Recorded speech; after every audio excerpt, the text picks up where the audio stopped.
जय हिंद दोस्तों, कैसे हैं आप लोग। उम्मीद करता हूं अच्छे होंगे। और आज हम लोग पढ़ने वाले हैं कि बहुपदों के शून्यक और बहुपदों में जो रहता है चर, उसका गुणांक का संबंध क्या है, उसके संबंध को हम लोग आज पढ़ने वाले हैं। आज चर घात 1 वाला पढ़ने वाले, घात 2 और घात 3 वाला, और अधिक घात रहे वो भी हम लोग देख लेंगे। और हम लोग उदाहरण नंबर 2, उदाहरण नंबर 3 और उदाहरण नंबर 4 को पूरा अच्छा से पढ़ेंगे। 5 को भी आप लोग कमेंट करेंगे। आइए दोस्तों, अब हम लोग स्टार्ट करते हैं। तो दोस्तों हम लोग इससे स्टार्ट करते हैं कि बहुपद के शून्यकों और गुणांकों के बीच का संबंध बताइए। तो आइए हम इन दोनों का संबंध बताते हैं। तो यदि हम मान लेते हैं एक घाती बहुपद हो, यानी कि मान लेते हैं हम एक स्टैंडर्ड फॉर्म यानी कि जनरल फॉर्म मान लेते हैं ax + b। यहाँ पर कोई संख्या आप बैठा सकते हैं, यहाँ भी कोई संख्या बैठा सकते हैं आप। अब इसका क्या बोला है, ये मान लीजिए कि ये एक क्या है, बहुपद के एक बराबर है।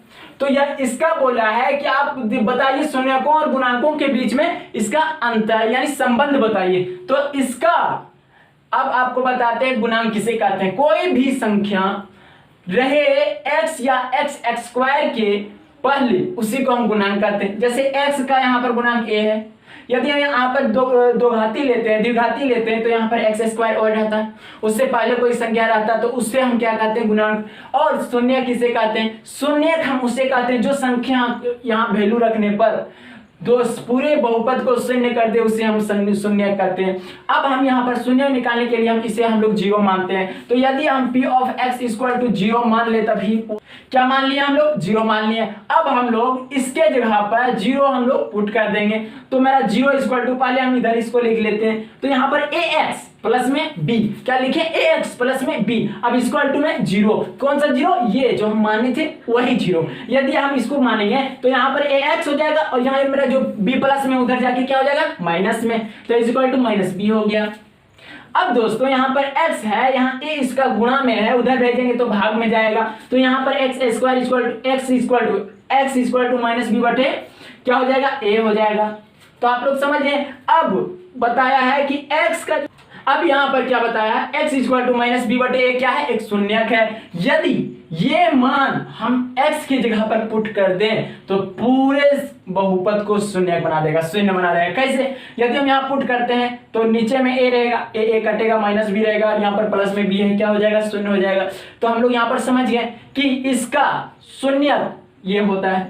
कोई भी संख्या यहाँ देते, 5 देते, 7 देते, तो उसका भी हम यहाँ पर माइनस में बैठा करके वो निकाल सकते हैं शून्य।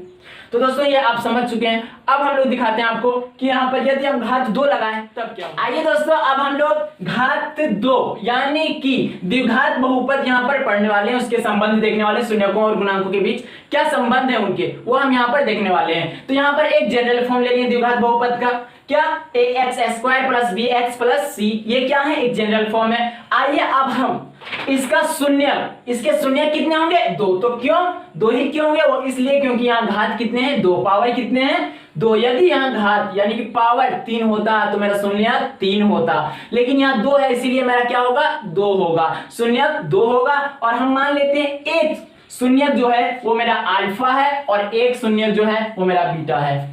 मान लिया दोस्तों कि एक अल्फा है और एक बीटा है। अब इन दोनों में हम क्या ज्ञात करना है, शून्यकों और गुणांकों के बीच संबंध। तो आइए दोस्तों शून्यकों का योग देखते हैं हम लोग।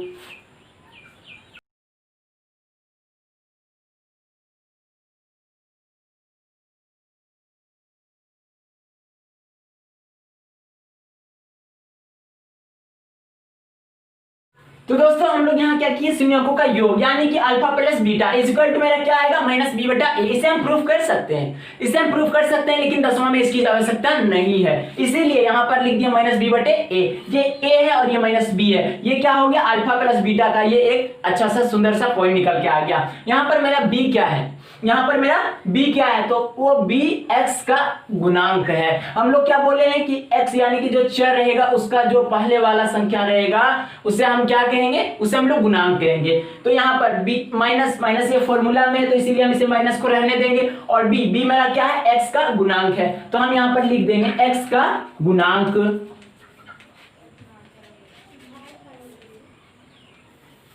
और दोस्तों ये मेरा a क्या है, तो x² का गुणांक है। तो हम लिखेंगे यहाँ पर x²।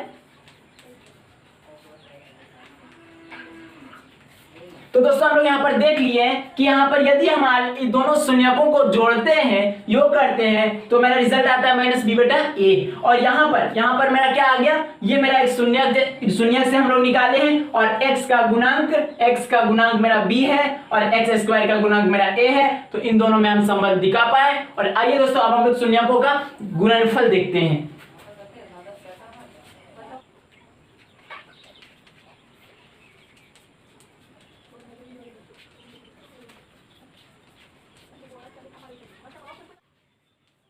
दोस्तों यहाँ पर मेरा रिजल्ट क्या आया, शून्यकों का गुणनफल आया अल्फा गुने बीटा, यानी कि हम क्या कर रहे हैं, गुना कर रहे हैं। और मेरा रिजल्ट क्या आया, c बटे a। तो c मेरा यहाँ क्या है, c मेरा एक अचर पद है। क्या है, अचर पद है। तो यहाँ पर हम लिखेंगे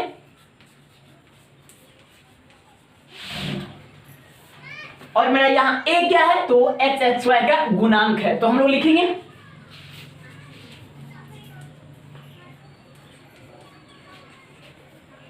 तो दोस्तों हम लोग द्विघात का हम लोग दिखा दिए संबंध, किसमें, शून्यकों और गुणांकों में हम लोग यहाँ पर दिखा पाए। और आइए अब दोस्तों हम लोग त्रिघात में इसका क्या दिखाते हैं, इसके संबंध। आइए दोस्तों अब हम लोग लिए हैं एक बहुपद जो त्रिघात बहुपद है। और यहाँ पर क्या है, तो ax पर पावर क्यूब है और प्लस में bx square plus cx plus d है। अब दोस्तों इसे बनाने के लिए, इसका संबंध दिखाने के लिए हमको अल्फा बीटा गामा ज्ञात होनी चाहिए। तो आइए हम दोस्तों उसे मान लेते हैं कि ये अल्फा है, ये बीटा है, क्या है, ये सब शून्यक है। या अल्फा एक शून्यक हो गया, बीटा एक शून्यक हो गया और एक गामा मेरा शून्यक हो गया। दोस्तों ये तीनों जो है, ये हम मान लिए ये जो इसका ये बहुपद है उसका ये शून्यक है। वो 3 क्यों हुआ, क्योंकि घात यहाँ पर कितना है, 3 है, इसीलिए ये क्या हो गया, इसके क्या हो, तो दोस्तों इसके क्या हो गया, ये इसका शून्यक हो गया। अब दोस्तों इसके संबंध हम लोग ज्ञात करते हैं। तो दोस्तों यदि इन तीनों को योग करेंगे, यानी कि alpha plus beta plus gamma, यदि हम इसका जोड़ देते हैं तब मेरा ये क्या आता है, रिजल्ट आएगा दोस्तों माइनस बी बटा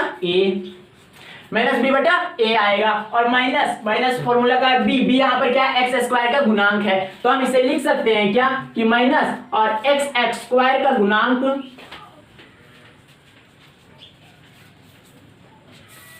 और दोस्तों यहाँ पर क्या देखिए, a मेरा क्या है, तो यहाँ पर क्या है, ax क्यूब का गुणांक है। तो हमको एक यहाँ क्या लिखना है, x क्यूब का गुणांक। यहाँ पर दोस्तों यहाँ हम लिख दिए। तो संबंध हम इन तीनों में यदि जोड़े तो संबंध ये आया। अब दोस्तों देखिए इसका और संबंध, अब आइए इसका और संबंध देखते हैं। यदि हम बोल दें अल्फा बीटा को गुना कर दें और जोड़ दें और फिर कह दें बीटा गामा और फिर हम क्या करें, जोड़ दें। अब हम अल्फा और गामा को गुना करके जोड़ दें, यानी कि यहाँ पर लिख दें मेरा अल्फा और यहाँ पर लिख दें गामा और इज इक्वल टू मेरा क्या होगा। तो दोस्तों जब भी ऐसा आपको बन जाए तो इसका रिजल्ट होगा c बटा a।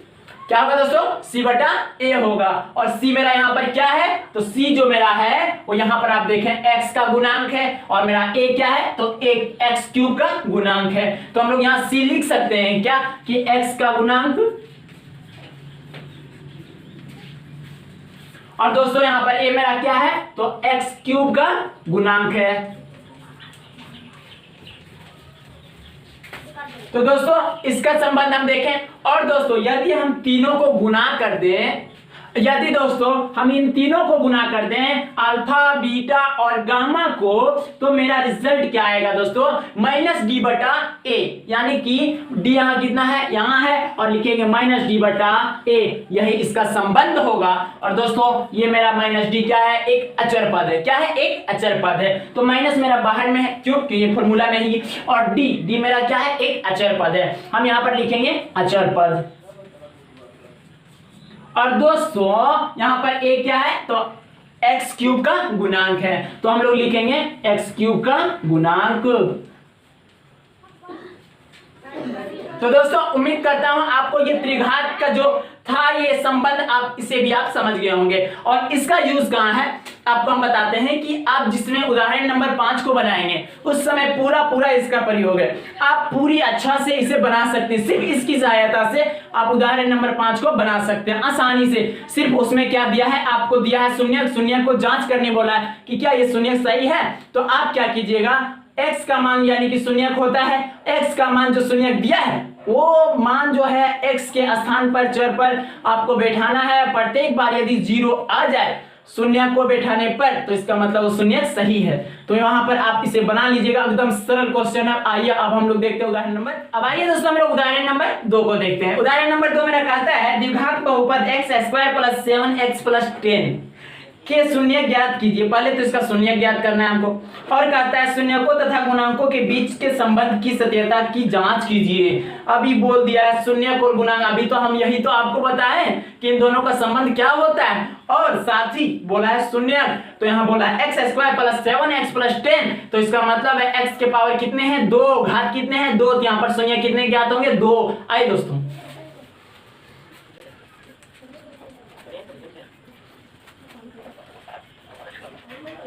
अब देखिए दोस्तों इसका जो है ऐसा जब भी आपको बहुपद दे यानी कि यहाँ पर क्या हो द्विघात बहुपद हो तो इसे हम लोग कैसे इसका शून्य ज्ञात करते हैं। अब आसानी से समझिए, सबसे पहले इन दोनों को गुणा कीजिए।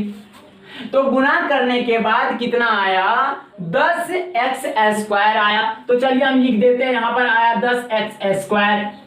इन दोनों को गुणा करने के बाद ठीक है दोस्तों, अब हम क्या करने वाले हैं सो देखिए इन दोनों इसको यानी कि बीच वाले को आप ऐसा तोड़िए, ऐसा दो मतलब आप जान लीजिए 2 डिजिट में ऐसा तोड़िए, 2 नंबर में जो जोड़ने या घटाने पर 7x आए और गुना करने पर वो आ जाए यानी कि 10x² आ जाए। तो इसे हम लोग कैसे तोड़ सकते हैं, तो दोस्तों हम इसे लिख सकते हैं क्या कि 2x प्लस इसको 7x को यदि हम तोड़ें यहाँ पर देखिए तो 2x और प्लस में 5x लिख सकते हैं क्या, खूब आराम से लिख सकते हैं। क्यों 5 दूना 10x² गुना करने पर आ गया और जोड़ने पर 5 और 2 7x आ गया दोस्तों। तो इसे हम लोग लिख सकते हैं, क्या लिख सकते हैं x² प्लस 2x प्लस में 5x और प्लस में 10।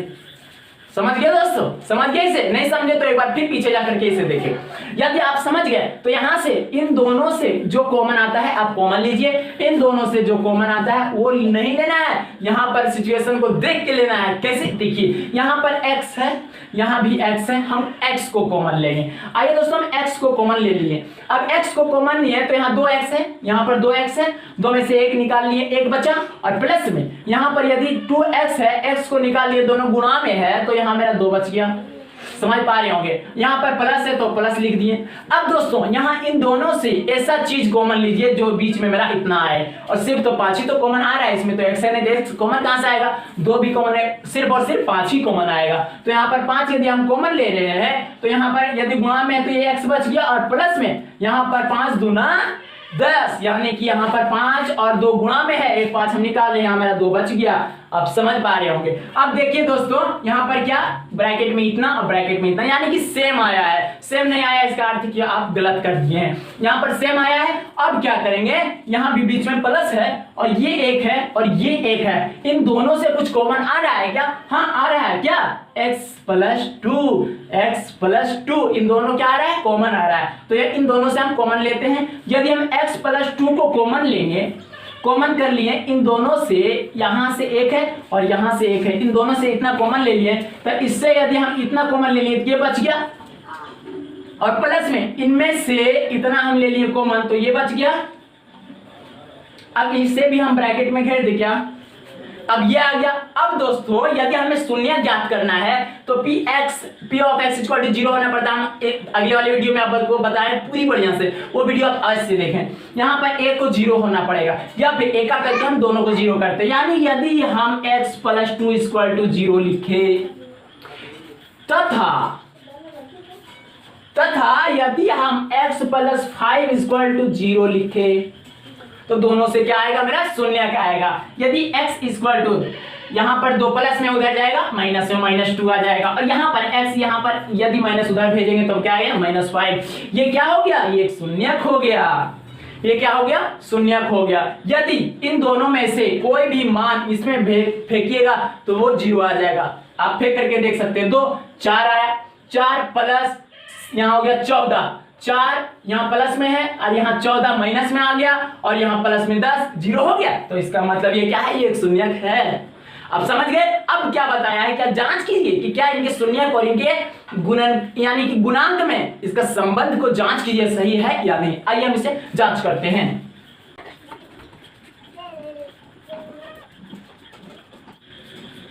यहां पर बोले हैं शून्यकों का योग, तो शून्यकों का यहाँ पर शून्यकों का योग इक्वल टू यहाँ हो जाएगा, यहाँ पर -2 है और यहाँ पर -5 है, तो इन दोनों को क्या कर रहे हैं हम जोड़ रहे हैं। तो यहाँ पर -2 है और प्लस में यहाँ पर -5 है, इसे भी हम लोग जोड़ रहे हैं। अब ये इन दोनों को जोड़ रहे हैं तो यानी कि अल्फा प्लस बीटा को जोड़ रहे हैं, अल्फा प्लस बीटा को जोड़ रहे हैं। अब यहाँ -5 और यहाँ पर -2 इज इक्वल टू -7, यहाँ आ गया क्या -7, यहाँ आ गया -7। अब यहाँ पर -7 आ गया तो क्या नीचे हम 1 लिख सकते हैं क्या, कोई प्रॉब्लम नहीं दिए। अब दोस्तों ये जो माइनस है ये तो फॉर्मूला का है, तो चलिए हम इसे माइनस को बाहर में रखते हैं और अंदर वाले को क्या कहते हैं, यानी कि इसको b और b बटा a। तो चलिए यहाँ पर देखते हैं क्या b सही है क्या, x का गुणांक होता है, x का गुणांक होता है। यहाँ पर b हम जो जनरल फॉर्म में आपको दिखाए थे तो यहाँ पर पता चल गया कि हाँ x का गुणांक 7 है, इसका मतलब ये 7 क्या है, ये x का गुणांक है। और ये जहां पर हम आपको सिद्ध किए थे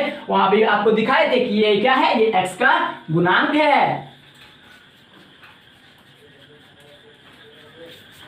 और बटे में ये 1 मेरा क्या है, तो x² का गुणांक है।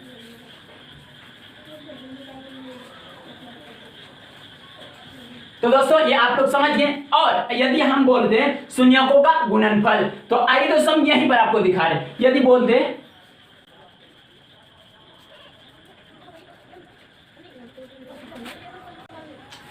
यदि दोस्तों हम कहते शून्यकों का गुणनफल यानी कि इन दोनों का गुणा करना है, तो -2 लिख देते हैं, -2 और यहाँ पर गुणा करना है किससे, -5 से। अब दोस्तों यहाँ पर यदि गुणा करना है 5 दूना 10 और माइनस माइनस क्या हो जाता है मेरा, प्लस हो जाता है। तो इसीलिए में हम क्या लिखेंगे कि 10 हो गया और बटे में 1 लिख सकते हैं क्या, हाँ लिख सकते हैं। तो क्या यहाँ पर c जो है यानी कि आया है मेरा 10, ये क्या है c है और ये 10 मेरा क्या है अचर पद है, इसीलिए हम लिखेंगे अचर पद। और दोस्तों यहाँ पर नीचे क्या है, x² का गुणांक है, तो यहाँ लिखेंगे हम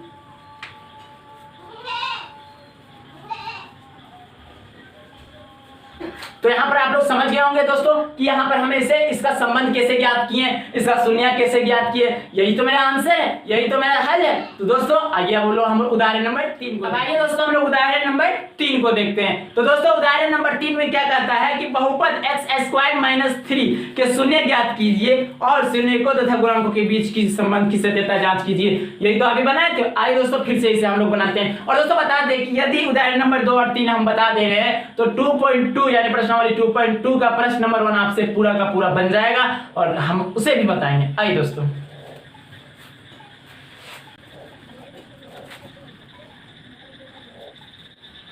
तो दोस्तों ये p of x = क्या हो गया, ये एक बहुपद दे दिया x² - 3। अब दोस्तों इसमें तो आप देख रहे होंगे कि ये चलिए यहाँ पर क्या है, x² का गुणांक 1 है। क्या यहाँ x का गुणांक है, नहीं है। क्या यहाँ पर अचर पद है, और हाँ है। तो x का गुणांक नहीं है, तो क्या प्रॉब्लम, हम तो इसी को डायरेक्ट देखिए कैसे करते हैं। क्या हम 3 को लिख सकते हैं √3 का स्क्वायर, हाँ लिख सकते हैं। तो यहाँ लिख सकते हैं x² माइनस में √3 का स्क्वायर लिख सकते हैं। अब दोस्तों इसका एक फॉर्मूला होता है, आइए हम यहाँ लिखते हैं।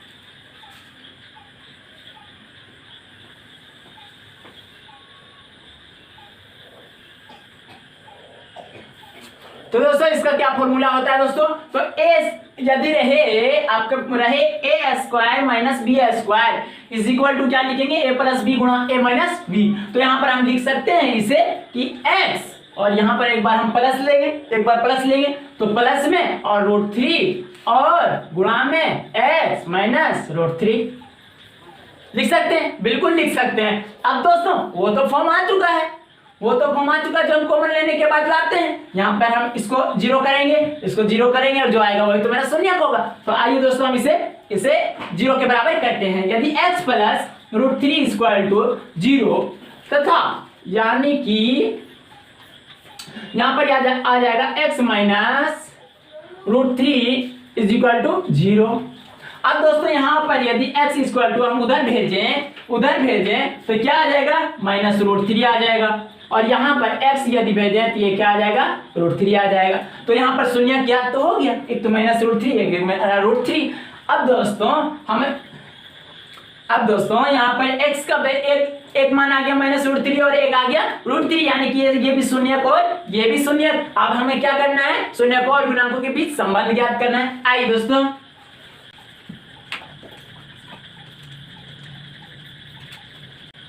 शून्यकों का योग, तो योग यहाँ यानी कितना है, -√3 है और प्लस करना है कितना, √3।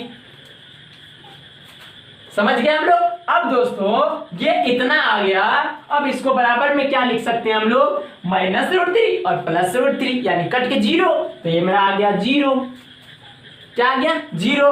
अब ये 0 आ गया, क्या किसी भी संख्या के नीचे 1 लिखने भाग दे देने पर कोई प्रभाव पड़ता है क्या, नहीं। तो यहाँ पर 1 हम भाग दे दिए यहाँ। तो दोस्तों यहाँ पर 0/1 लिख सकते हैं, हम खूब आराम से लिख सकते हैं। तो यहाँ पर क्या होता है, -b होता है बटे a होता है, हम लोग देख चुके हैं। तो यदि -b होता है तो क्या यहाँ पर है, b नहीं है, वो क्या है, 0 है। यदि b मेरा 0 है तो यहाँ पर bx होता है, यानी कि bx का गुणांक b तो यहाँ पर 0 आ गया, इसीलिए तो वो x को गुणा कर दिया और उसे खत्म कर दिया, इसीलिए तो x² - 3 है। समझ गए, इसीलिए तो यहाँ पर bx जो है x वाले को गुणा करके खत्म कर दिया 0 से, तो b पता चल गया कि b मेरा कितना है, 0 है। तो इसीलिए हम यहाँ पर लिखेंगे क्या, x का गुणांक मेरा 0 है। तो यहाँ पर लिखेंगे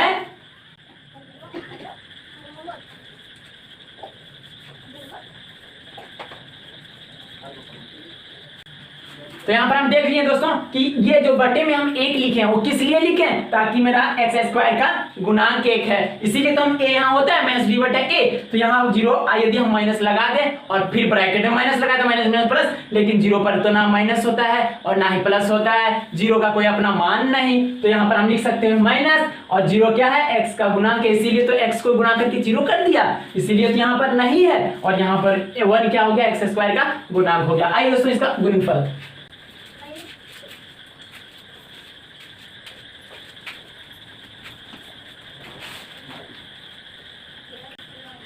अब दोस्तों यहाँ पर हम क्या कर रहे हैं, यहाँ पर हम गुणा कर रहे हैं। तो यहाँ गुणा करने के बाद, यहाँ पर गुणा करने के बाद प्लस और माइनस गुणा होता है तो माइनस में आता है, माइनस में आ गया। अब यहाँ √3 और √3 को गुणा करते हैं तो कितना आता है, 3 आता है, 3 आता है। अब बटे में क्या हम 1 लिख सकते हैं क्या, खूब अपने मन से लिख सकते हैं। यदि 1 लिख सकते हैं तो क्या होता है, मेरा जब दो शून्य जब गुणा करते हैं तो c/a आता है। ये मेरा 3 क्या है, c है। अब c मेरा कितना है, यानी कि -c है, c यहाँ कितना आया, -3 आया है। तो हम यहाँ पर लिख सकते हैं ये क्या है, ये एक अचर पद है।